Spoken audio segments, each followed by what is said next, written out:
This podcast is sponsored by Greve School of Dance. Have you always wanted to learn how to dance? Well, the new term begins on Monday, the 9th of September at Greve School of Dance, an established dance school that caters for all ages and abilities in Longbridge and Bourneville. They offer a variety of dance classes in various styles like ballet, tap, contemporary, street and many more. There's a free trial class available, just mention this podcast, as well as a free dance bag. Contact Amy for more information on 07979 408 997.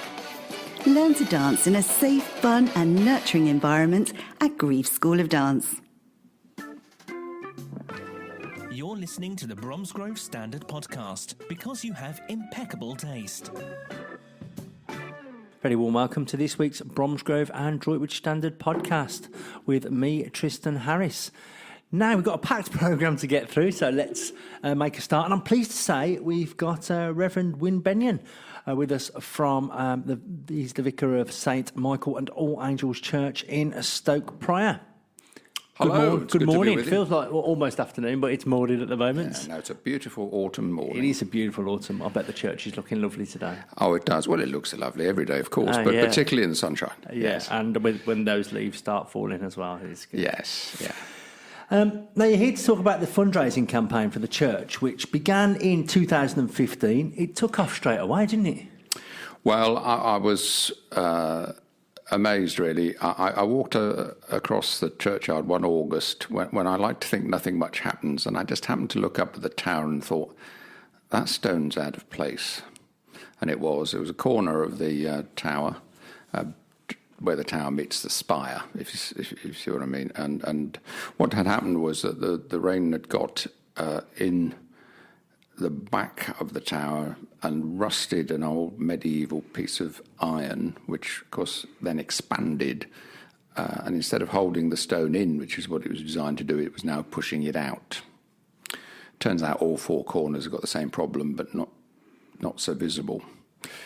Got the group together, just asked for a public meeting, not expecting anything. What actually came forward was a group of people who were very able at putting ideas together and turning that into action. And we have done the most amazing spread of things, from a full rock concert with a dinner, dance rock concert with in church. I just cleared the church, put a dance floor down with a carpet, and away we went. Brilliant evening. We do business dinners. We've had the MP and a couple of MPs, actually, and that kind of thing for the business park at Harris and so on. And then, the things you might expect, like concerts, but we've had poetry reading from Birmingham University and that kind of Birmingham City University, better get it right, and all kinds of things. We've got a concert from Pete Hartley, who's a fantastic violinist, well known in Bromsgrove. And he's from Bromsgrove, isn't he? Absolutely, and we had him last year, knocked our socks off, and we've had him back, and he's here on Friday evening. Plenty of tickets, I think, still available, actually, and I hope that, will mean that a few more folk will come along and enjoy it, because it'd be a great evening of just great music. And it's my birthday, actually, and that's my birthday treat. Well, one of them. That's good, because he's going to be playing everything from folk and jazz to Hollywood and Bollywood. He started way back, didn't he? He was on New Faces, I think, wasn't he? I believe he and was. Then, I'm not old enough to remember that. You obviously understand? Not. But yeah, absolutely. Yeah. That's why I filled you in. And yeah, I mean, I saw him at a talent contest in Longbridge, and he's got like this electric violin, hasn't he? Yeah, and it's a sound like no other. It's really amazing. Yeah. He makes fabulous music with it, and come along and enjoy it, because it's just a lovely evening.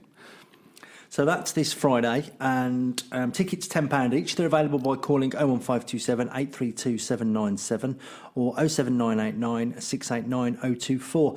Don't worry if you didn't get those numbers, because it's all on our website, so you'll be able to get all the information you need there.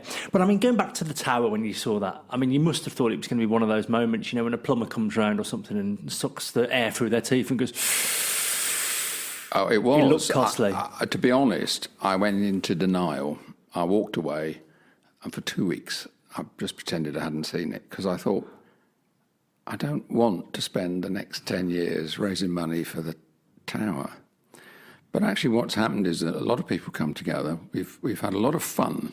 That's the first thing. A lot of hard work, and I can't pay enough tribute and thanks to the Tower Group and those who've supported them. All sorts of people, and it's been people who, yes, part of the church, but lots of people who are just from the community and further afield actually have taken an interest, and it's been a real way of engaging with all sorts of people we wouldn't have seen otherwise. All kinds of people are now aware of A, that the church is there, B, what a facility is, and C, that actually a medieval building isn't going to stay there on its own forever unless we look after it. It's been there 800 years. It was given quite a revamp 150 years ago, and mostly that's been absolutely brilliant. But nobody's perfect, and unfortunately, when they did the revamp, about 1895, actually, not quite 150 years, John Corbett, the Salt King, paid for it. The spire used to come down and have a kind of skirt. It's called a brooch, which came out over the tower. So the rain just shot off into space, and the top of the tower was kept dry. Now, for whatever reason, and there may have been good reasons at the time, they put the spire inside the tower, which meant the rainwater now gathers in the top of the tower, and then has to be outletted through spouts or downpipes. And so, for rightly or wrongly, that's what they did, and it's one of the causes that we got to today. Also, in the past, they've used the wrong materials. I mean, one of the things we had to say right from the start was, much as we'd like to get local builders in and do that, this is highly specialist work. You've got to know what you're doing with an ancient building because it's not built the same way as a house. I mean, when you put bricks and mortar together for a house, you stick the bricks together with the mortar, and it holds them together. When you build a medieval building, the mortar is there to keep the stones apart. Right. It's a totally different way of building, and you've got to understand the materials, and also stone is not brick. So there's a whole load of specialist skills, and that adds a couple of noughts on everything you do. So, but once we realise that that's how it is, you can't just get Fred and Mick up there with a ladder, much as you'd want to. It don't work. And unfortunately, way back, probably another generation ago, they did put a load of concrete up there, which was always a no-no. Yeah. Concrete shrinks, water gets inside, metal rusts and stone moves. That's the problem. So we're going to do it right. It costs a lot of money. We're looking about not far off $500,000. Now, Heritage Lottery Fund have been amazing. They've come forward and said, right, we'll give you 400,000, but you've got to find the rest. And that's why we're still fundraising. And the problem when you get a big grant is people said, oh, well done, you've done it now. But of course you haven't, because they're not paying 100%. No. And it's, we were still looking for 25,000 at least, now, just to say we're match funding what's required of us, so that they will then release the rest of the money, so the work actually done. So we're tantalisingly close, and I feel very much for the Tower Group because they're almost there, but there's a deadline, which is the end of the year, effectively.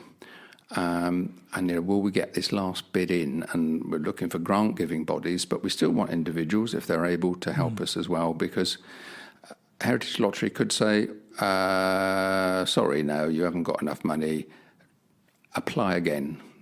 Yeah. And so you've got... that would be awful. So we really, really want to get this done, because once it's done, then we've got a building that's fit for another 150 years, and 3 generations will enjoy it. And it's our responsibility to hand that on to the next generation. We think, not everyone would agree, but we did as part of this, we did a public consultation, and we did a questionnaire, and by far and away, people of all sorts said, yes, of course it's important to have that building there. It's part of our heritage and we want to see it. There's very few people said, oh, it doesn't matter. So that's why we feel it's absolutely right that we can go to the greater public and say, as a congregation, as a church, we have the responsibility to maintain this for everybody, but we're only a small lot. We need your help. And people have come forward, and we've made, I think there's a lot of goodwill. So what turned out to be, what I thought was going to be a nightmare, it actually turned out to be, to use a very religious term, a blessing. It's actually been good for a lot of people. It's been a lot of hard work, a lot of sweat, a lot of agony for some people because, when you get a lot of people working together, we don't always agree about everything. So there's a few bashed elbows as people, say what they think.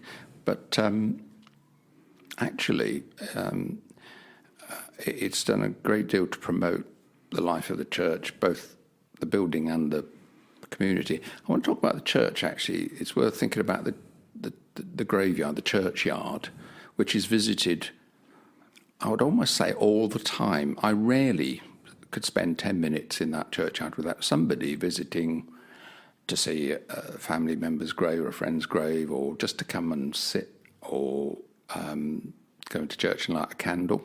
You can always go into St Michael's Church and light a candle because it's open daylight hours every day.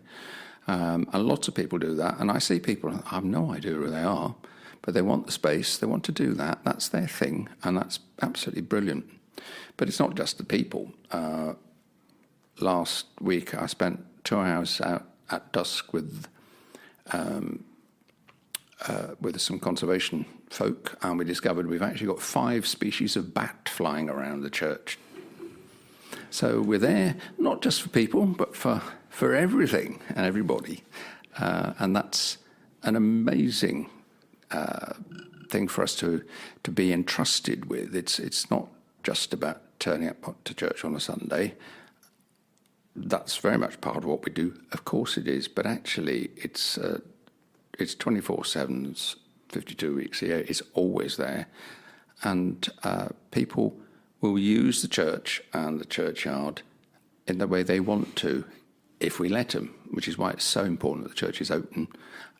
And if one of those corners goes, what it could do is come crashing down through the roof. At which point, we've got a church you can't use. And actually, if it's in danger of doing that, you can't use the church, which is why, Gary, who's our town group leader, will say, the church is in danger of closing. And he's absolutely right, because you can't let people into a church where, 250 kilograms of stone is about to come crashing through the roof. So we don't want to get there. But obviously, if we don't do the work, one day, that's what's going to happen. We had this in Droitwich with the one in the town centre. Yes, of course you did, that was closed for a few weeks. But I think, going back to the campaign, £150,000 raised in 3 years, and then you had a massive total to raise this year alone, and now to be 25,000 away, it's just incredible. And then if you get to that, which we are going to get to that. Let's be positive. We're going to get to that, and then you get the 333, I think it is, thousand of lottery funding, and what a project. Do you ever look there sometimes? You ever just, because I do this a lot with medieval buildings. You just stand there and you think, how did they build that 800 years ago? Do you know what I mean? With the technology they had, obviously they had some kind of scaffolding and stuff. But when I visit castles as well, I get the same thing. I just look up and I think, how did they build that with the resources they had? They are quite extraordinary places, and Stoke Prior is not a small church. Actually, it's a big building for the size of the community, and I've always pondered why it's as big as it is, because there isn't a kind of landed gentry person around who wanted a bit of swank and say, look at my, because they would pay for these churches and they'd rival each other, mine's bigger than yours, all that stuff. Well, there isn't anybody, there's no historical background like that, so why is it as big as that? It's an interesting question. Answers on a postcard, I'd be really interested to know. But just the building itself is an extraordinary testimony to people's ingenuity when you basically had a block and tackle and wooden scaffolding, and they produced this stuff that was A, physically impressive, but B, just so beautiful. and the care that goes in. You go up the tower and you find completely beyond what you can see carvings of goats and heads all the way around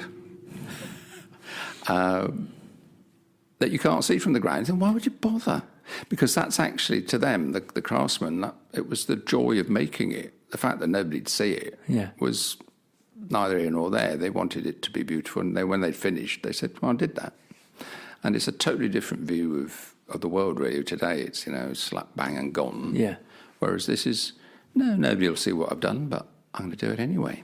And it's just an amazingly different way of looking at things. So they are astonishing buildings. And that building, I was thinking it's seen every kind of social movement in 800 years. I mean, it's had, we've had a country led by kings and elected prime ministers. We've had dictators. You can decide for yourself who that might be. It's, we've gone through not just world wars, but the 100 Years' War, the Wars of the Roses. We've had genocide in the Middle Ages when we got, the Jewish pogroms. And that building's just stood through it all and witnessed to something else through all of that, the good times and the bad. So it is an extraordinary building.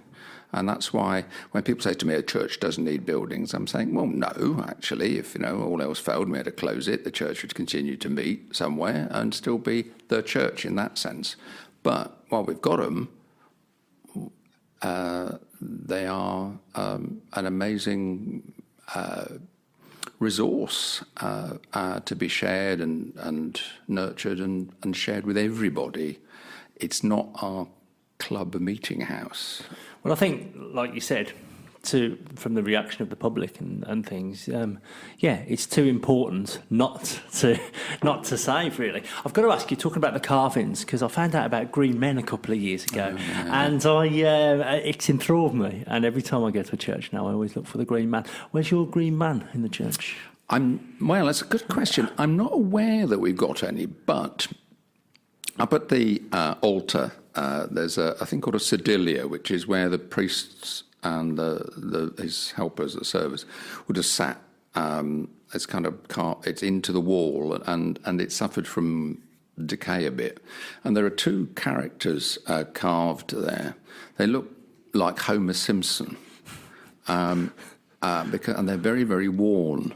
And I'd be worth somebody saying, well, were they ever green men? I don't know. I'm not saying they were, but they are, because they're very hard to decipher. But Homer Simpson is the only thing I can tell you they look like. That's given me a brilliant idea for another fundraising night you can hold. You could have a Simpsons marathon, couldn't you? You could get a big screen, because you've got the Reverend Lovejoy in The Simpsons. The church does play quite a big part in The Simpsons. You could have a Simpsons marathon night. People pay so much a ticket, and you can flog a bit of popcorn and stuff. Yeah, well, actually, one of my kids is a big Simpsons fan. They'd love that. I probably could do it, actually, because I think he's got all of them. But he's showing his age now, because he's got them all on video. On video, yeah. Oh, yeah. Does anybody remember what a video is? Has anyone got a VHS video now? Because that kills me. Yeah. So we've got this, and talking about the actual church and the beauty. If people haven't been there, you've got a Heritage Open Day or Heritage Open Days coming up in the next fortnight.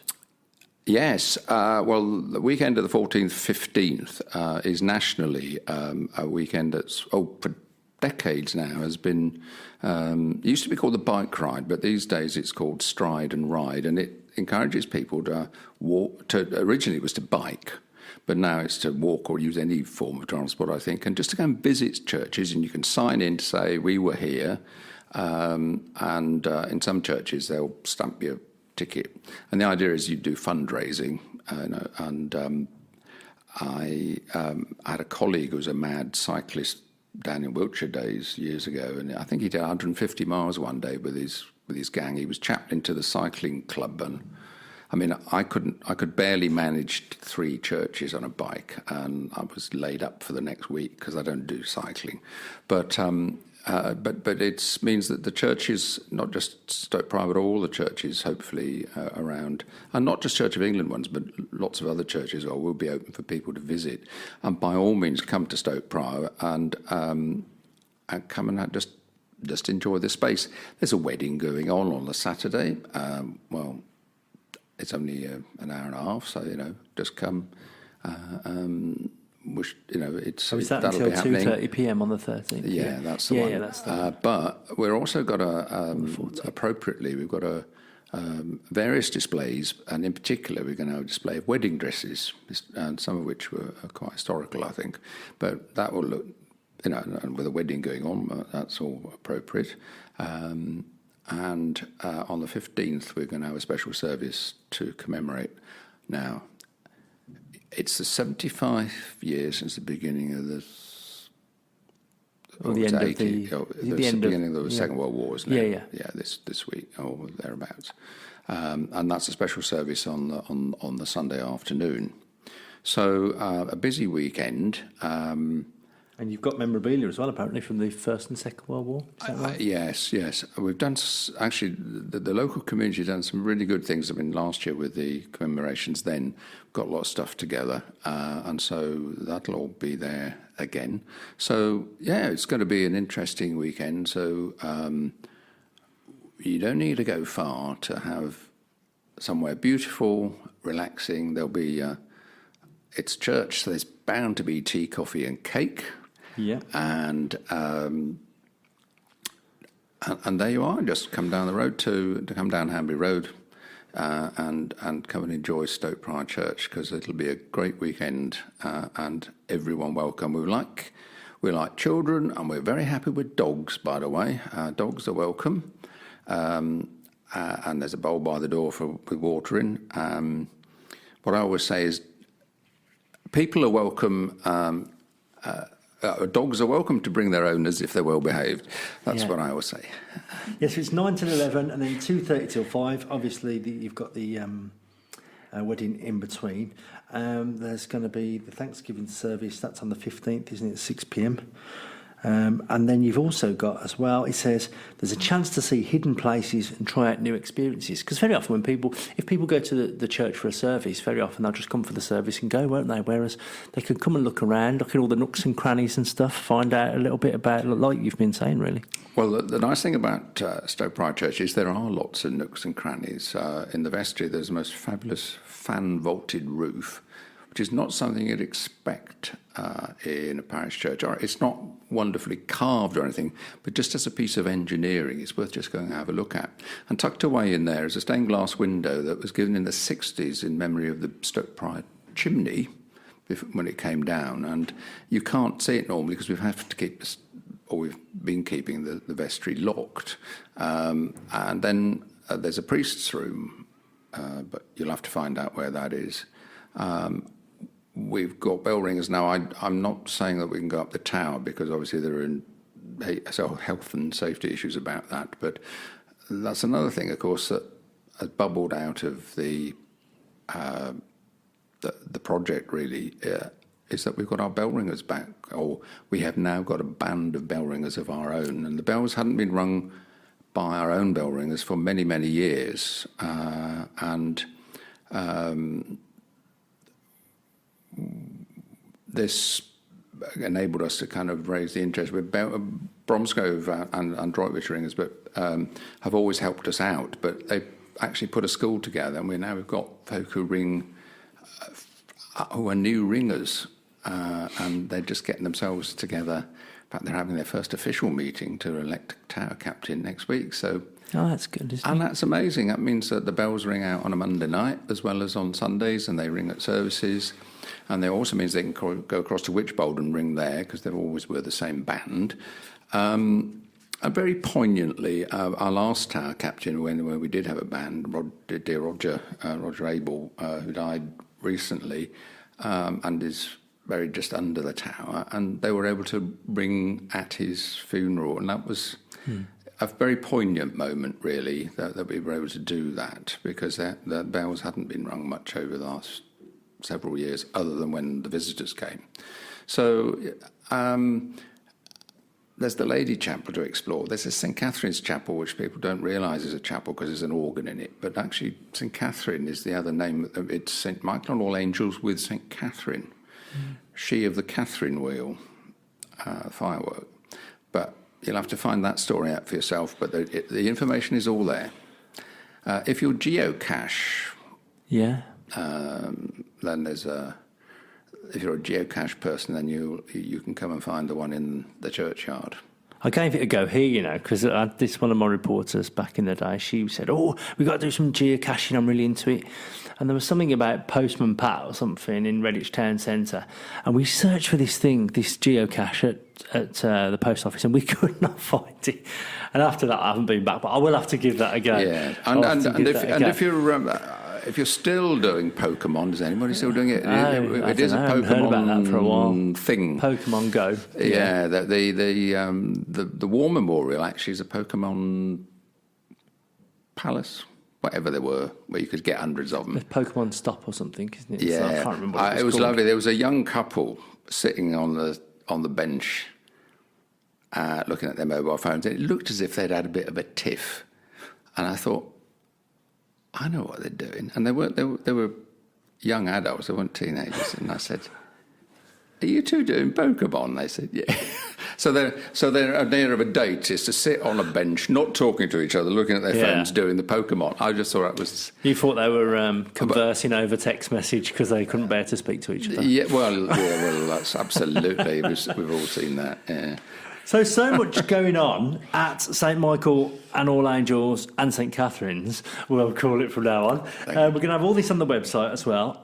So we've got, just to recap, Pete Harley coming up Friday, the Bromsgrove violinist, a star of New Faces. Tickets £10. Get the information on our website or just contact the church. They've got number 01527 832 797. We've got Heritage Open Days next weekend, and let's get this £25,000 and unlock this lottery funding, and then we'll see the tower restored to its former glory. That would be absolutely wonderful. And as I always say when I preach, open your wallets and say after me, help yourself. And that's the perfect way to end that piece. Right, now we're going to look at a few more stories now as well. Wyn's going to hang around and have a chat about these. The biggest news of the week, the one that's got the most reaction on Facebook, is how College introduced car park charges to Artrix on Monday. Now, they were criticised over the decision to start with. And then I think people kind of thought, well, OK, if they must charge, they must charge. That was Artrix's position. Artrix said, we understand that Howe College has lost funding. Apparently, government funding for further education colleges has been frozen since 2013. They need to find some extra revenue. The fees are up to 7 p.m. each evening. So if you go in the evening, Artrix did say that it would hit their bar sales because people normally come in about 10 to 7 or something maybe just for... a quick beer or a glass of wine before their show starts. So after 7, they are free. But the problem is now, this week, when all of a sudden it was introduced on Monday, it turns out that the only way you can have a ticket is by using a mobile phone. So we were contacted in the week about this, and end of last week when it became apparent. Patrick Murphy, he's a person who goes there in the daytime, and he says most of the visitors to Artrix during those times are older people, and he sees how much pleasure they get, and he's just worried that this is going to put people off. He says he can use his mobile phone to pay for parking, but maybe Sid and Doris, who are 75 years old, may not even have a phone and might not even be able to pay for the parking. He says we all know how loneliness dogs the older generation these days, and this move can only act as a deterrent from getting them out the door to meet people. He said, why can't they accept cash payments like every other car park in the district? This move can only reduce attendance. I contacted the Bromsgrove Forum for Older People. Carol Tippin, she said most of the group's members would probably not be comfortable using a mobile phone to pay for parking. Some didn't even have a mobile phone. She added herself, like me as well, she owns a smartphone, but I prefer to pay cash, and she said that as well. I had to download an app the other week because it was Bank Holiday Monday and I was in some town, I can't remember where we were now. I think it was like Starport on 7. And Yeah, I had to download an app and I was mortified. I was like, oh, God, I can't believe I'm doing this. So I ended up paying there, but I do prefer to pay cash. The Standard has been told the college even took the decision without asking Artrix, which I think is probably the worst bit of this story. They should have at least consulted the Arts Centre, because while it is the college's car park and the college is the other side of it, it is closest to Artrix and it is the one everybody uses to go to Artrix. Angela Galvin, the director of Artrix, told the Standard, Artrix had fielded a huge number of inquiries to the best of our ability with the information available. We have always said we understand how college has seen this as an income generating opportunity, and she said herself, parking charges are now a fact of life, but we were as surprised as everyone to learn that the payments can only be made by phone app, no cash, no cards, no ticket machines. We're in agreement that our customers that are paid by phone system being the only option is not suitable and it's not accessible to anyone, but unfortunately this is out of our control. Spokesperson for the college said it considered a variety of options with regard to the provider, Parking Eye, and chose the one which was the most cost effective. They mentioned about the funding being cut, and they said the college has a duty to ensure that any resources received from the government, employers or individuals who have saved up to pay for their own course fees go towards supporting the students in the education that they're paying for so they can reach their full potential. They said they were aware that some people had expressed concerns over the no cash option, but unfortunately this was the only way that they could minimise costs and resource implications and did not divert the funding away from the students. They said they investigated pay and display options, but unfortunately these all placed considerable additional burdens and costs on the college. Now, I contacted the British Parking Association because I thought, have they broken any rules here? Because, you know, surely it makes sense to offer as many payment methods possible. It's okay to use card, it's okay to use phone, but offer a cash one as well. So the British Parking Association told me on Monday, they said there aren't any rules about payment options, but it does make sense to offer multiple methods. It's not just elderly people who don't like using mobile phone apps. It's something common across all age groups for a variety of reasons, although younger people are more likely to use them. British Parking Association advocates parking operators offer a range of payment options, including cash, but we do appreciate this might not be a viable option in all circumstances. Motorists should feel confident that they can pay for parking with either cash, card or phone whenever they choose to park. Wyn, what are your thoughts on that? It's a fascinating story because it raises all kinds of issues in our society today, from the funding of further education, which is right at the bottom of this story, the whole issue about cashless society, the place of old people in society, and the assumptions that business makes about us, which sometimes are right and sometimes aren't. So it's a really interesting story. The kind of common sense view would be, well, why don't you just offer a cash facility as well? And the answer will be, do you know how much they cost and all of that? And they're not cost effective, and all that. I can see all that, and I do appreciate the financial constraints of any provider of further education, which has always been the Cinderella of education anyway for many years. If you're a school or a university, it's fine, but if you're just trying to do the middle bit, it's been pushed and pushed and pushed for all kinds of reasons, and that's a question in itself, which I wouldn't really pretend to be able to offer any suggestions for, but I'd want to raise the issue: why is it that further education suffers in that way? So there's that, and that's the base of this problem. Then you've got the problem of the cashless society, and one of the things that we're going to have to face is that increasingly ATMs will start to charge. There's a lot of them are still free. I mean, I went this morning to a certain well-known supermarket in Aston Fields, and got some cash out, and they didn't charge me. But if you go in a lot of places now, it's £2.50 or whatever, and that's because banks are finding ATMs highly inefficient things to keep funding. and they are not going to keep doing it. So getting cash out of ATMs is going to start costing us, and that's going to be right across the board. And while that might be okay for some, it's not for others. And for people in rural areas, that's going to get even more of a problem, because getting cash is a problem. But £2.50, if you're getting a tenner out, you're paying another quarter on top of what you're doing just for the sure privilege of getting access to your own money, which seems ludicrous. And you're going to be encouraged to get more and more money out to make it cost effective. You know, £2.50 on £100 is, 2.5%. It's 2.5% instead of 25%. And so on. So, and then you've got, well, do I really want to carry all that cash around? You've got all kinds of knock-on effects, but it's coming. It's something which I've been reading about, and so this business of the cashless society. I know lots of older people are absolutely fine with technology. I mean, I regularly email somebody who's, in fact, I regularly email lots of people in their 80s who are just absolutely fine with it.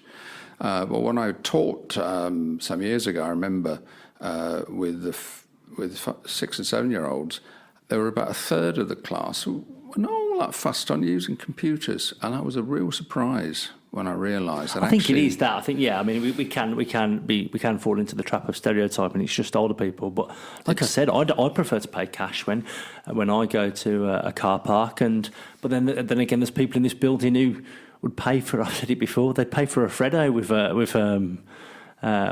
their phone or with their watch or with their whatever other devices they use. Well, I'm a passionate user of Ringo because I've never got money on me to pay for a car park, and I actually find myself getting quite cheesed off when I go to a car park and there's no option to pay by phone because it's cash only.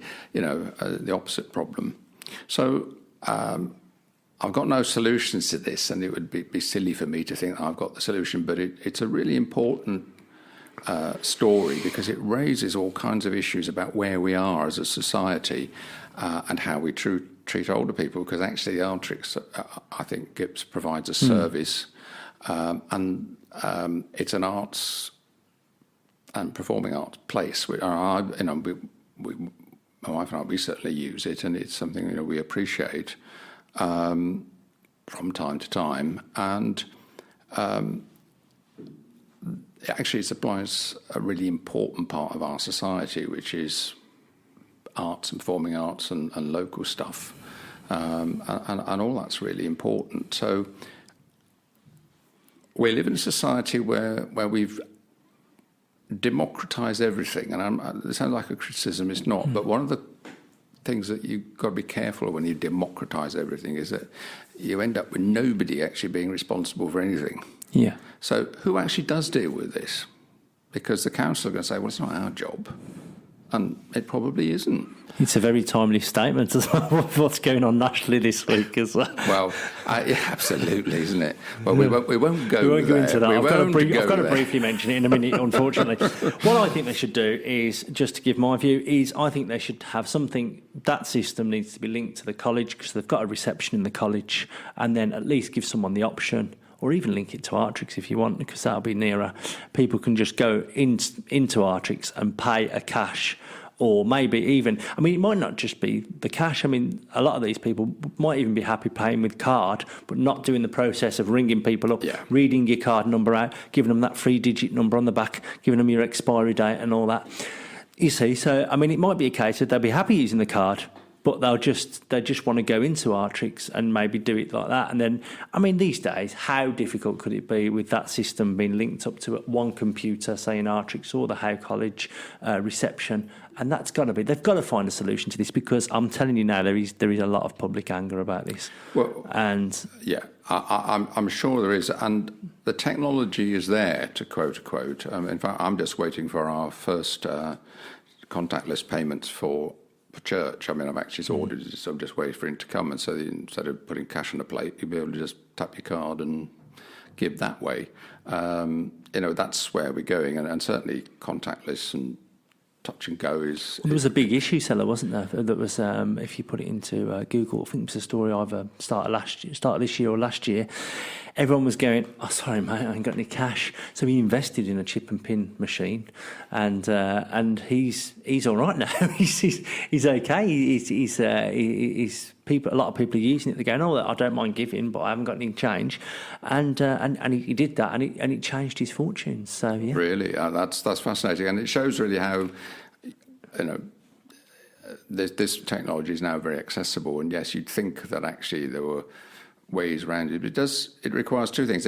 People need to talk to each other. It's an extraordinary thing to say, really, isn't it? That you'd think that everybody would talk to each other. One of the problems sounds to here, I don't know the story completely, but it sounds like somebody hasn't talked to anybody else before they made a decision. And yeah, I think that is the biggest thing for me, is that they didn't consult Artrix. I think they needed to do that. And I think, ironically as well, we've got all this technology to communicate at our fingertips, and like you say, people aren't physically talking to each other.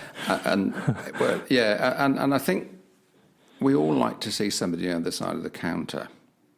Actually, I'm happy using a machine, and yet one of my little things is when I go into Morrison's, I've mentioned it, or Asda's, or Aldi, or the supermarkets are available, or whatever. I really try, and I do fail. I actually try to engage with the person on the other side, and actually say, when you're going off shift or something, and I'm aware how easy it is to treat them as a part of the machine. Yeah. And I know when I'm busy, I can forget to do that. I can forget to actually just say, how you doing? Because they say it to you because they're trained to. It's very, very easy not to hear that. But actually, it's a chance to engage with somebody and not treat them like a bit of the machine, but I love a good laugh and a joke with a cashier. It's just brilliant. Yeah. As long as you don't get it wrong and go, so what are you up to the weekend then? Unexpected item in bagging out. Oh, wrong. I've gone to the wrong machine. Yes. Well, that'll run and run. And please send us your views on this. Editor at bromsgrovestandard.co.uk. Your views on Artrix. I think we've got one letter already going in for this week. Might have more by the time we get back to my desk. But please let us know about the views, because I think this one's going to run and run, or have you say on Facebook and Twitter. Let's have a look at this. Good news here. I was going to say it before, actually. I didn't mention it. The good thing about that church, the St Michael's and All Angels Church, for us is, because I'm the editor of Bromsgrove and Droitwich, it's a church in the edge of Bromsgrove going towards Droitwich, and it's also got the big links to John Corbett as well. So it's brilliant, because he was the one who restored it, wasn't he, in the 19th century? Yes, he did. He stumped up the cash for that and built Old Church in its entirety, which amusingly subsided spectacularly 20 years later because of the salt that he'd extracted from underneath. But it's still there, and that's another beautiful church, but a Victorian church, a very different kind of church, but actually in its own way quite a lovely church as well. He said, "Don't bother me about that now. I'm trying to build my wife a chateau." That's what he said. Which is still one of the most amazing stories I've ever heard in my life. Let's have a look at the Droitwich news now. The future of Droitwich Spa Meeting Centre has been secured for the next 4 years, thanks to a grant of almost £175,000 from the National Lottery. The funds will enable the centre to continue to help those living with dementia, along with their families and carers. It's based at Droitwich Rugby Club. It's open Wednesday, Thursday and Friday from 10:30 till 3:30pm. So members and their care partners can enjoy the company of others, as well as chatting and having fun. They also get help by participating in a variety of activities that are specifically aimed at addressing their emotional, cognitive and special needs which come with dementia and caring for someone with the condition. It helps service users adjust to their changing needs, rebuilds their confidence and reduces anxiety. Now, a few years ago, September 2015, which was probably around the time that your church campaign started, the meeting centre was the first of its kind in the UK. It was a Dutch model. This is how they'd done. This is how they'd helped people with dementia over abroad, and this was the first trial of a pilot in the UK. Then it's gone from strength to strength, but every year they have to keep finding the funding for another year. So this will secure it for another 4 years. Derek Radcliffe, excuse me, The chair of the Droitwich Spa Meeting Centre charity has said everyone was delighted with the funding. Now, thanks to the National Lottery players, we will be able to continue to help local people living with dementia and their family members. It's important as it helps members and their family members both build relationships with others whilst facing similar challenges, and they support each other. Jeff Mays, a former RAF flight lieutenant and member of the centre, said, I started to get dementia and everything went down from there. You just feel as though you've got nothing left, but this place has given me a purpose. You can join in with whatever's going on and have a good time. The people at the meeting centre are good. They are there to look after you, but they keep the spirit going all the time. It's a very happy place. I don't know how I'd manage if I didn't come to this place. It fills a big hole in my life. So that's from one of the service users.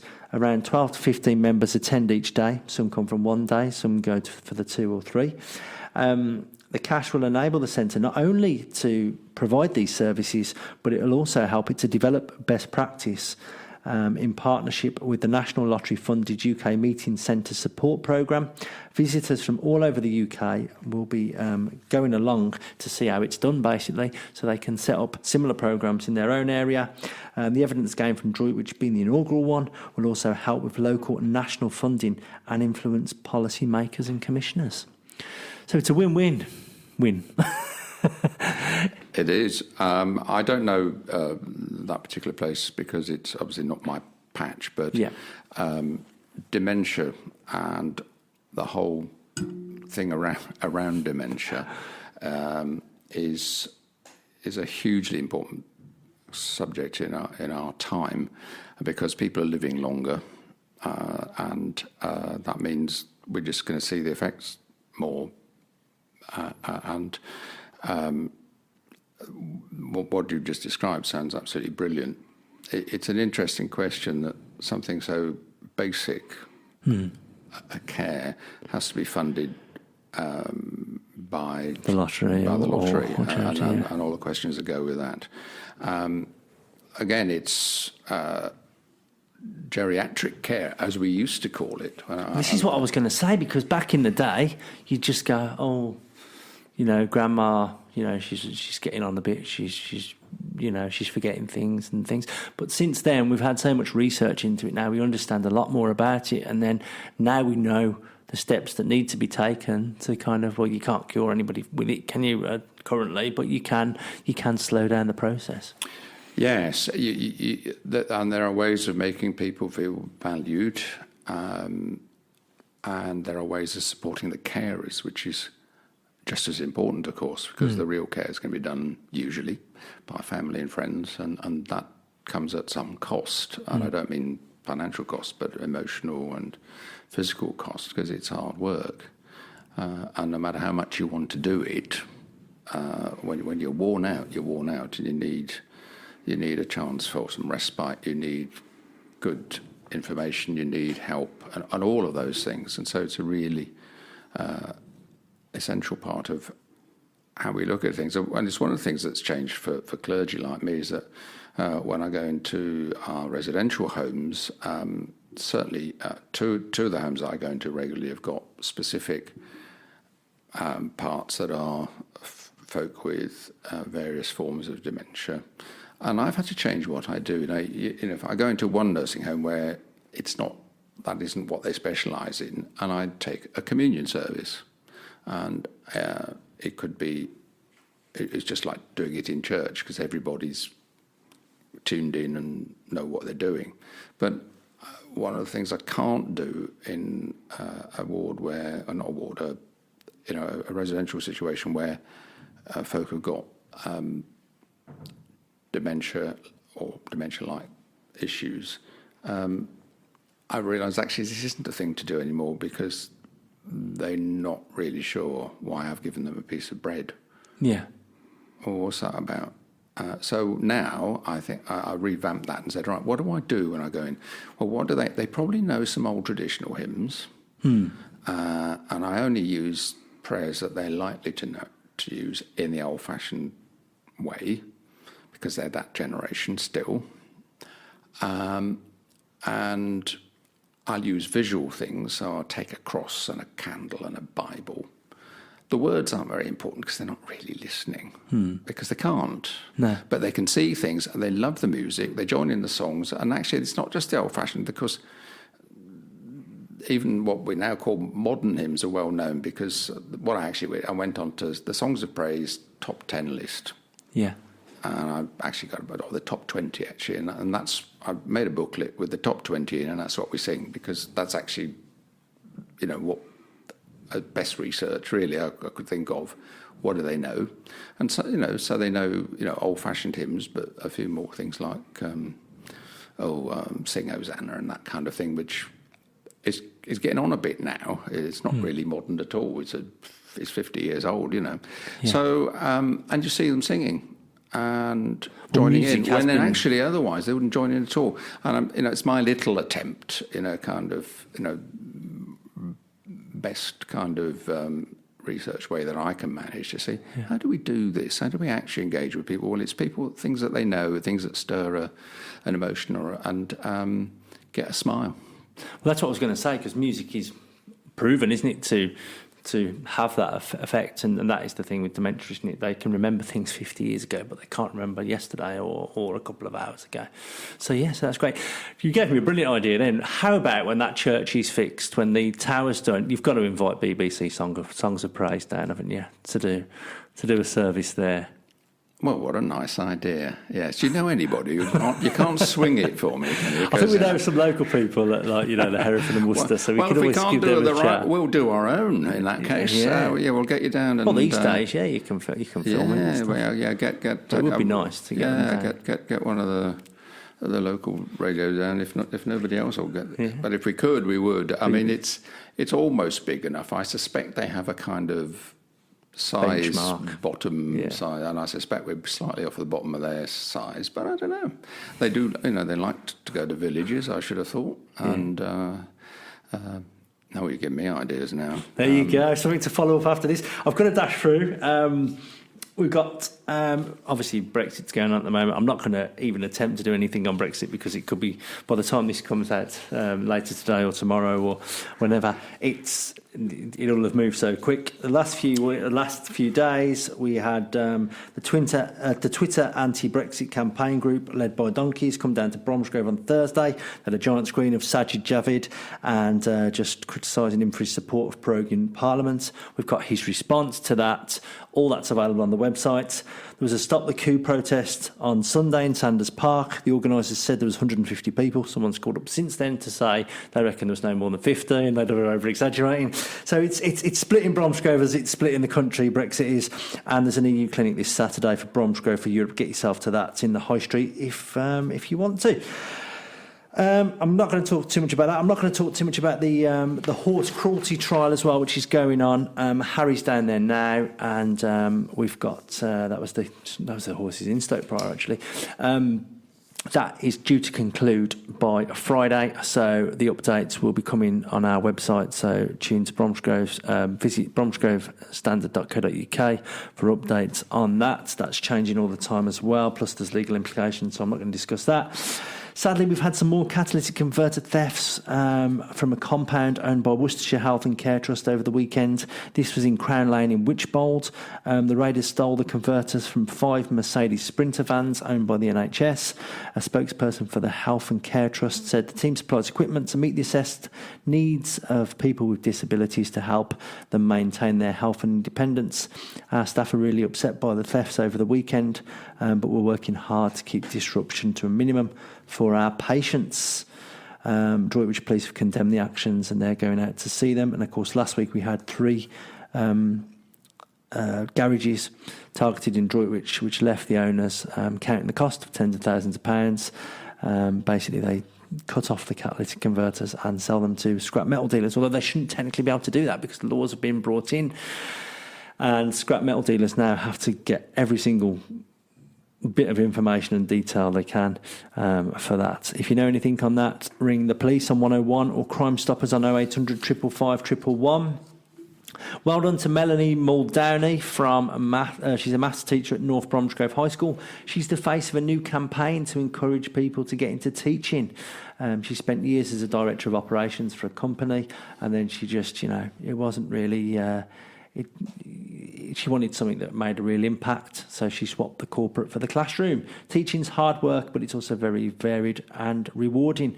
She claimed changing career was a big decision, but choosing to become a teacher was the best move she'd ever made. If you want to find out more about that story, visit bromsgrovestandard.co.uk, and you can find out more about the actual Get Into Teaching campaign, and you might want to change your career to that. Hanbury Runner will be heading to Newcastle upon Tyne this weekend. How are you, man? For the Great North Run to raise funds for the Children's Liver Disease Foundation. Joan Rackster has chose to compete in her first half marathon for the charity because it's close to her heart, because 7-year-old granddaughter Imogen was born with a rare liver disease, biliary atresia. Imogen received life-saving liver transplant from the Birmingham Children's Hospital when she was just 5 months old. Joan said, "The Children's Liver Disease Foundation was there for my whole family, with information about her condition and advice to help us and Imogen move forward. Imogen's really pleased I'm doing this. She's been doing whatever she can to help with the fundraising, and she'll be there on the day to cheer her on." So good luck to Joan Rackster from Hanbury taking that on. If you go to the story, I've put it on, because it's Hanbury, I've put it on bromsgrovestandard.co.uk and droitwichstandard.co.uk, and if you want to donate to Joan's cause, you can do that there. Saltfest is this Saturday. It's in Droitwich. It's going to be a great event. Well, it's not just this Saturday. It's Friday, Saturday and Sunday. It's a 3-day event. We've got all the information on our Droitwich Standard website. And a nice little story to come out of that. Probus 87, because there's no Roman reenactors this year, they've got costumes for 6 to 12-year-olds so they can all dress as Romans and parade around Saltfest on Saturday. If you want more information on that, call 01905 773 620. That's 01905 773 620. Sandy Laird is your man for that. And the details are also on our Droitwich Standard website. We'll quickly go through the football. Bromsgrove Sporting have got the FA Cup this weekend. They play Stourbridge at home. They played them on Bank Holiday Monday and they lost 2-1 to Stourbridge. It was a close run game in the league, but FA Cup games can be very different. Last weekend, Sporting lost 2-0 at home to Banbury in the league. But Sporting had 11 shots on target, and 11 shots on goal, 7 on target, and the visitors just had 4 shots and 2 on target, so it was a bit of a smash and grab. Janai Gordon, 29th minute, and Nagai Bossio, 32nd for the visitors.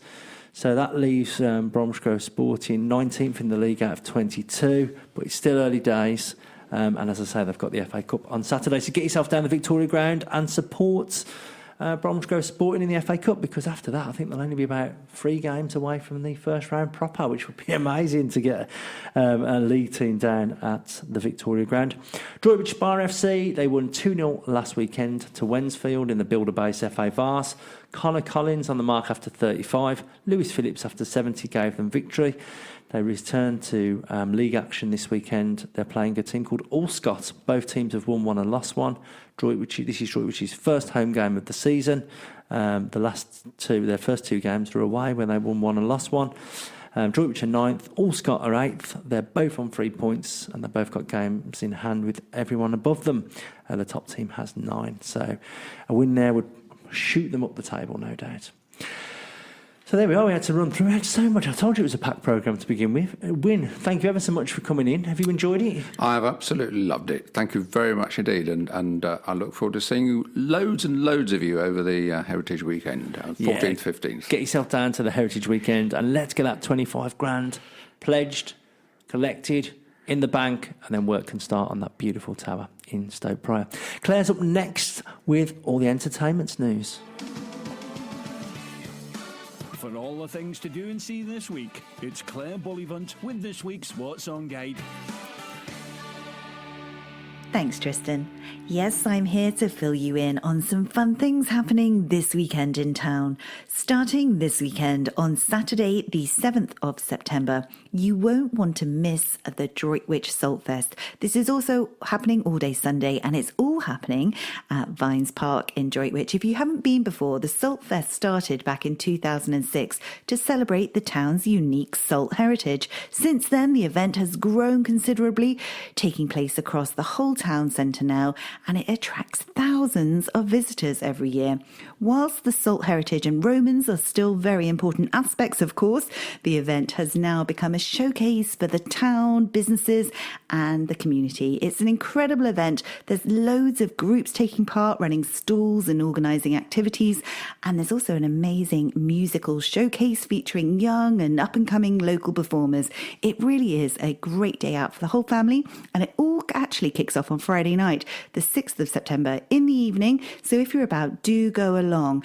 You can gather in Vines Park at 6 p.m. on the Friday evening, and the official opening actually takes place then. And then straight after that, the family fun fair opens at 7:30 until 10 o'clock. Pete Harrington will be in the marquee, and at 8 p.m. there's going to be an incredible firework display. You need to head on over to Netherwich Basin if you want to see that.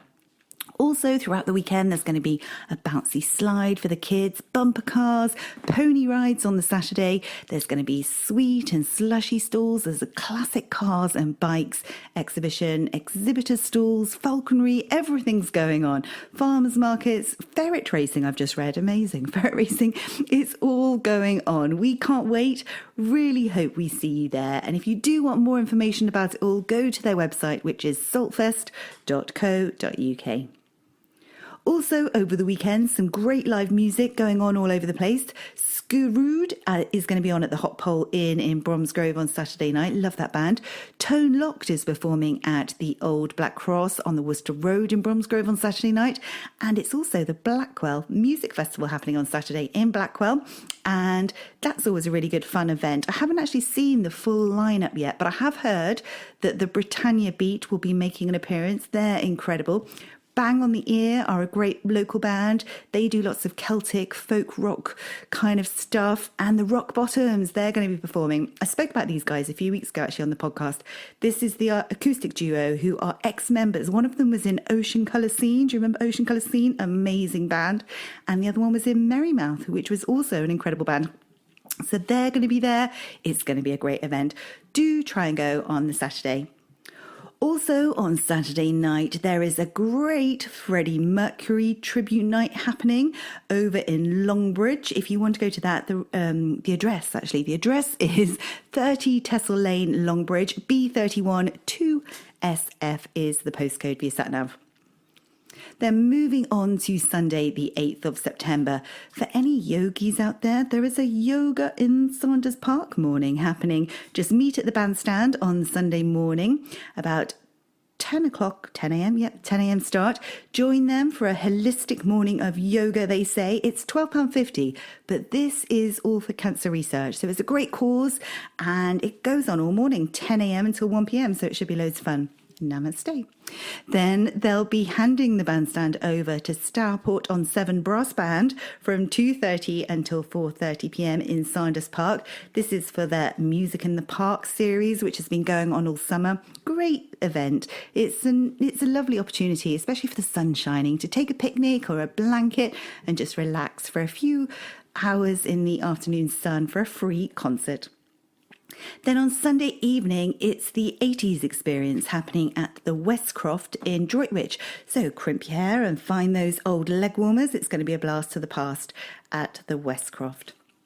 Then remember, on Monday, the 9th of September, the Grieve School of Dance, who have sponsored this podcast this week, they're starting a new term in Northfield. I've mentioned it before on the Standard website and also in the newspaper this week. And if you do mention it to them, you'll also get a free trial class as well as a free dance bag. So do try and get yourself along. They've got a variety of dance classes in various styles, you name it, ballet, tap, contemporary, modern, they do it all. And it doesn't matter how old you are or how experienced you are. They're a lovely group of people and you'll make friends and have a great time. Amy, who runs it, is amazing. Give her a call if you want to discuss it on 07979 408 997. Have a wonderful week, everyone. Back to you in the studio, Tristan. Thanks, Claire. Loads going on this weekend and week ahead. Thanks also to Wyn for coming in to talk about the Stoke Prior Church. Make sure you get yourself down to one of those events, either this Friday with Pete Hartley, the Bromsgrove violinist, or the Heritage Open Weekend let's get that church over the line. £25,000 more, and it'll open up so much lottery funding and secure the future of the tower for generations to come. Thanks for listening, everybody, as well. Remember, you can get daily updates at bromsgrovestandard.co.uk, droitwichstandard.co.uk. We've got Facebook pages, Twitter pages, Instagram pages. There's really no excuse. Join the conversation, or you can write to us at the postal address on the letters page, or you can email us, editor@bromsgrovestandard.co.uk, editor@droitwichstandard.co.uk. We'd love to hear from you. All that's left to say, have a lovely weekend and a lovely week, and we'll see you again at the same time next week.